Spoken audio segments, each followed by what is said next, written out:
अगर Biz2Credit आपकी एक ड्रीम कंपनी है और you desperately want to be a part of Biz2Credit, या फिर इंटरव्यू के प्रोसेस के दौरान अभी आपका इंटरव्यू शेड्यूल हो चुका है Biz2Credit के साथ and you wanted to know the overview of the whole interview process, then this video is for you. Watch the video till the end. ये वीडियो मैंने स्पेशली 2 से 7 साल एक्सपीरियंस बंदों के लिए बनाई है, लेकिन बाकी भी इसको देख सकते हैं। So watch the video till the and.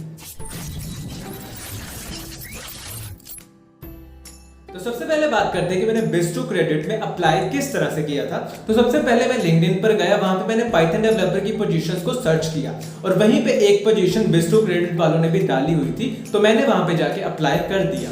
1 या 2 दिन के बाद ही मुझे वहां से एचआर की तरफ से कॉल आ जाता है और वो मुझे उसके बाद जो भी मेरी बेसिक इंट्रोडक्शन थी वो सब चीजें पूछते हैं। नोटिस पीरियड कितना है, एक्सपेक्टेड सैलरी कितनी है, आप कब तक ज्वाइन कर सकते हो, ये सब चीजें उन्होंने उस दौरान पूछी। उसके बाद उन्होंने मुझे वो सारा प्रोसेस एक्सप्लेन किया कि उनके हायरिंग प्रोसेस में कौन कौन से राउंड्स होंगे। तो मेजरली उनके 3 राउंड्स हुआ करते थे। पहले राउंड था टेक्निकल डिस्कशन 1, दूसरा राउंड था टेक्निकल प्लस मैनेजरियल राउंड और तीसरा था एचआर डिस्कशन। और इसी के साथ मैं एक और चीज भी ऐड करना चाहता हूं कि Biz2Credit वालों का पूरा हायरिंग प्रोसेस बहुत ज्यादा फास्ट था। एक ही दिन में सारे राउंड्स हो गए। पहला राउंड 2 बजे हुआ, उसके बाद ही मुझे पता चल गया कि मैं वो शॉर्टलिस्ट हो चुका हूं उस राउंड के लिए। देन 3:30 बजे मुझे दूसरे राउंड के लिए बुलाया गया और उसके बाद भी मुझे 1 घंटे के बाद ये चीज पता चल गई कि मैंने वो राउंड भी क्लियर कर दिया है। तो सबसे पहले बात करते हैं पहले राउंड के बारे में, जो कि था टेक्निकल डिस्कशन राउंड 1। इसमें क्या हुआ था कि उन्होंने पाइथन बेस्ड सारे के सारे क्वेश्चन पूछे और इतने हाई फाई लेवल के क्वेश्चन नहीं थे या फिर इतने ज्यादा टफ क्वेश्चन नहीं थे।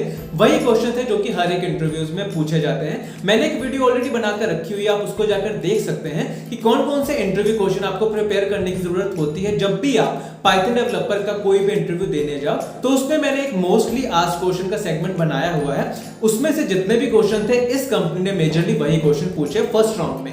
तो ऐसे में इनका ये राउंड बहुत ज्यादा डिफिकल्ट नहीं था, बहुत ही ज्यादा सिंपल से क्वेश्चन। लिस्ट और डिक्शनरी में क्या डिफरेंस है, लिस्ट कंप्रीहेंशन डिक्ट कंप्रीहेंशन में क्या डिफरेंस है, डेकोरेटर्स क्या होते हैं, या फिर मेमोरी मैनेजमेंट किस तरह से की जाती है पाइथन में, ऐसे ही बेसिक क्वेश्चन पूछे गए थे। और अगर मैं जेंगो की बात करूं तो इस राउंड ऑफ इंटरव्यू में जेंगो से रिलेटेड इतने ज्यादा क्वेश्चन नहीं पूछे थे, या फिर मैं कहूं सिर्फ 1 या 2 क्वेश्चन ही जेंगो से रिलेटेड पूछे गए थे, और वो भी सिर्फ क्वेरी सेट से रिलेटेड कि हम क्वेरी सेट किस तरह से यूज करते हैं जेंगो में। उसके अलावा कोई क्वेश्चन नहीं पूछा गया था। फर्स्ट राउंड क्लियर हो जाने के बाद अब बारी थी सेकंड राउंड की। सेकंड राउंड पे मेन फोकस रिक्वेस्ट मॉड्यूल पर किया गया कि किस तरह से हम रिक्वेस्ट मॉड्यूल यूज करते हैं, रिक्वेस्ट में कौन कौन से फंक्शन होते हैं जिनको हम यूज करते हैं, पोस्ट या फिर गेट रिक्वेस्ट क्या होती है और उनको किस तरह से यूज किया जाता है। प्रैक्टिकली भी उन्होंने ये सब चीजें करवा कर देखी। उन्होंने एक डमी यूआरएल दे दिया और कहा कि उसको हिट करो और उसके बाद वहां पे जो जो भी इंफॉर्मेशन आ रही है उसको गेट करो और उसको एक फाइल में जाकर स्टोर करवाइए। तो ये उस टाइम पे मेरा शायद 1 घंटे के अराउंड ये इंटरव्यू चला था और उन्होंने ये सारे स्टेप्स मुझसे वहां पे उस दौरान करवा कर देखे थे। और मेन फोकस तो सिर्फ रिक्वेस्ट पर ही किया गया था कि हम किसी भी सर्वर पर गेट या पोस्ट रिक्वेस्ट किस तरह से भेज सकते हैं, जेसन फॉर्मेट में हम वो डाटा किस तरह से यूज कर सकते हैं। तो मेनली फोकस सिर्फ इन्हीं चीजों पर किया गया था। इसके अलावा बेसिक क्वेश्चन जो कि मुझसे पहले राउंड में भी पूछे गए थे पाइथन के रिलेटेड, वही क्वेश्चन इसमें भी थोड़े बहुत पूछे गए थे। और उसके अलावा जेंगो की अगर मैं बात करूं तो उन्होंने जेंगो का पूरा ओवरव्यू पूछा था, पूरा आर्किटेक्चर एक्सप्लेन करने को बोला था और हम डेटाबेस को किस तरह से सेटअप कर सकते हैं जेंगो में, उसके बारे में पूछा गया था। अगर मैं एसक्यूएल की बात करूं तो इस पर एसक्यूएल पर ज्यादा फोकस नहीं किया गया था, सारा का सारा फोकस पाइथन और उसके बाद थोड़ा बहुत जेंगो पर किया गया था। और अगर मैं जेंगो क्वेश्चंस की बात करूं तो मैं एक सेपरेट वीडियो बनाकर जरूर दूंगा आपको, जिसमें मैं सारे के सारे जेंगो क्वेश्चंस के बारे में लिख दूंगा कि कौन कौन से क्वेश्चन इंटरव्यू के दौरान पूछे जा सकते हैं या फिर कौन से क्वेश्चन मुझसे पूछे गए थे।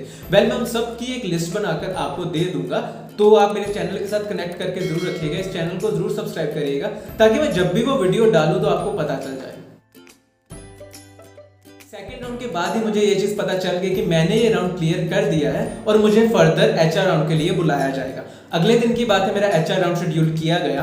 उस राउंड में मेन फोकस सिर्फ सैलरी डिस्कशन पर किया गया। उसके अलावा भी बेसिक क्वेश्चन जो कि हर एचआर पूछते हैं वो सारे क्वेश्चन पूछे गए थे, लेकिन मेन क्वेश्चन जो था वो सैलरी डिस्कशन पर ही था। उसके बाद उन्होंने कहा कि आपके कुछ डॉक्यूमेंट्स वगैरह चाहिए होंगे, तो मैंने अपने जो भी डॉक्यूमेंट्स चाहिए थे उनको वो सब भेज दिए और 3 या 4 दिन के बाद उनका फिर से रिप्लाई आता है सैलरी डिस्कशन को लेकर। तो फिर से एक सैलरी डिस्कशन होती है जिन पे वो बात बन नहीं पाई। जिसके कारण मैं ये ऑफर लेटर नहीं ले पाया, क्योंकि उसी इंटरव्यू के दौरान मैं कोई और इंटरव्यू भी दे रहा था जिसमें मेरी सिलेक्शन हो गई और काफ़ी अच्छा खासा पैकेज मिल रहा था उस कंपनी में। तो मैंने यही सोचा कि अगर आप उससे ज़्यादा दे सकते हो तो ठीक है, नहीं तो मैं उसी को ही चूज़ करूँगा। तो ये सब बातें हुई थी उस दौरान। तो फाइनली मैंने दूसरी कंपनी को जाके ज्वाइन कर लिया और इस कंपनी का ऑफर लेटर नहीं लिया। तो ये था मेरा बेस्ट टू क्रेडिट का एक्सपीरियंस। आई होप कि ये वीडियो आपके लिए हेल्पफुल जरूर रहेगी। इसी के साथ अगर आपको ये वीडियो अच्छी लगी हो तो इस वीडियो को लाइक और शेयर करना ना भूलें। इसी के साथ मेरे चैनल को भी जरूर सब्सक्राइब करिएगा ताकि मैं ऐसी ही वीडियोस आप तक और भी लेके आ सकूं। धन्यवाद।